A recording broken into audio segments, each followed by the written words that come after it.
he believes the public has the right to have all the truth, not just what's provided by the mainstream media. He was following his principles. He passionately believes in free speech, he said, freedom of the press, and his overwhelming desire is to expose the truth. The judge said that the breaches were not accidental, negligent, or merely reckless.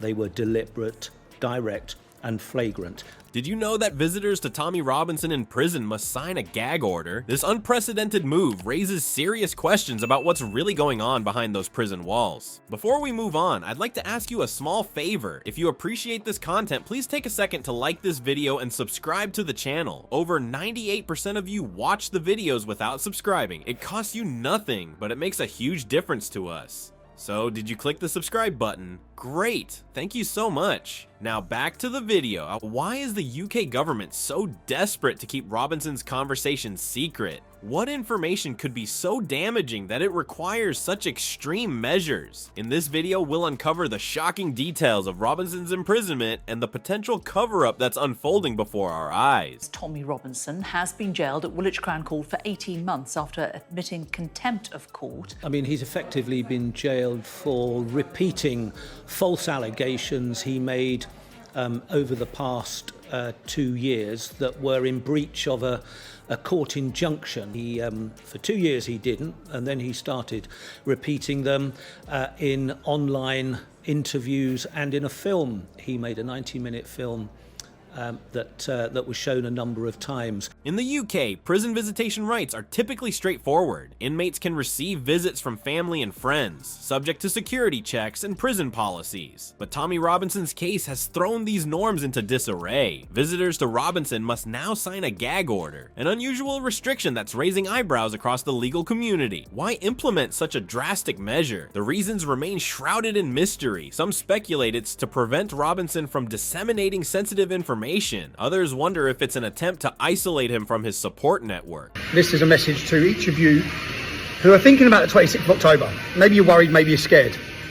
Maybe you think you might lose your job, maybe you think you might get put in prison. Let's send a message to the world, to Keir Starmer especially, that the fight is not gone, okay? Not in us anyway. I am travelling back to the UK for literally the fight of my life. Men right now are fighting for their lives in prison, who have been falsely imprisoned, unlawfully imprisoned, pressured and forced and blackmailed to plead guilty to crimes they haven't committed.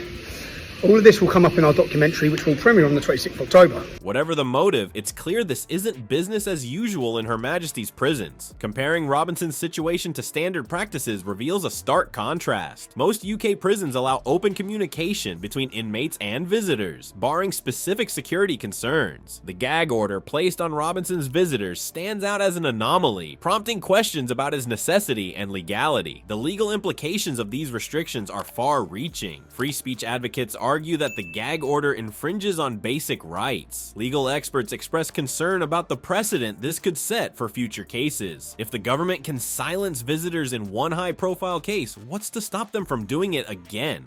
For me, behind bars, the way I was treated, I was taken to a prison with quite a low Muslim population. What I'm known for is criticising Islam, so there's been many planned attempts to murder me and kill me in this country. Not seeing or speaking to anybody, and they used the reason that I was in danger.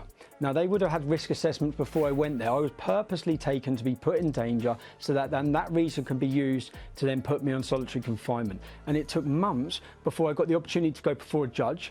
Once the judge heard what had happened in the trial, we found so many illegal and wrongdoings within this kangaroo court. Public reaction to these measures has been predictably divided. Robinson's supporters see it as further evidence of a system bent on silencing him. Critics argue it's a necessary step to maintain order. This split mirrors broader societal tensions around freedom of speech and state power. Expert opinions on the legality and ethics of the gag order are equally divided. Some legal scholars question whether such restrictions align with established principles of free speech. Others argue it undermines the transparency that should be a hallmark of the justice system. The lack of accountability in such measures raises alarms about potential abuses of power, especially in politically charged cases like Robinson's. As we delve deeper into Robinson's imprisonment, these unusual restrictions restrictions take on greater significance. They point to a broader context of secrecy and control surrounding his case. What information is so sensitive that it requires such extreme measures to contain? And what does this mean for the future of free speech and government transparency in the UK? While the gag order on Robinson's visitors is troubling, it's merely a symptom of a larger issue. The real story lies in Southport, a place that's become a black hole of information. Robinson claims to know what happened there, but the government's silence is deafening. Are we witnessing a cover-up in real time, or is there more to this story than meets the eye? The Southport incident has emerged as a critical piece of the puzzle in Tommy Robinson's case. Robinson has been vocal about this event, suggesting it involves serious allegations with potential national security implications. Yet the details remain largely hidden from public view. This lack of transparency has fueled speculation and raised questions about what really happened in Southport. What we do know is limited. The government has remained tight-lipped about the incident, refusing to officially acknowledge or address Robinson's claims. This silence has only intensified public curiosity and suspicion. Some theorize that Robinson possesses sensitive information that could embarrass or implicate high-ranking officials. Others speculate it might reveal failures in national security protocols. The timeline leading to Robinson's imprisonment adds another layer of intrigue. His arrest and subsequent gag order came shortly after he began speaking out about Southport. This sequence of events has led many to wonder if his incarceration is an attempt to silence him rather than a legitimate application of justice. Robinson's claims about Southport, if true, could have far-reaching consequences. They might expose government cover-ups, reveal lapses in security, or uncover corruption at the highest levels. The potential impact of such revelations explains the extreme measures taken to keep Robinson isolated and his visitors silent.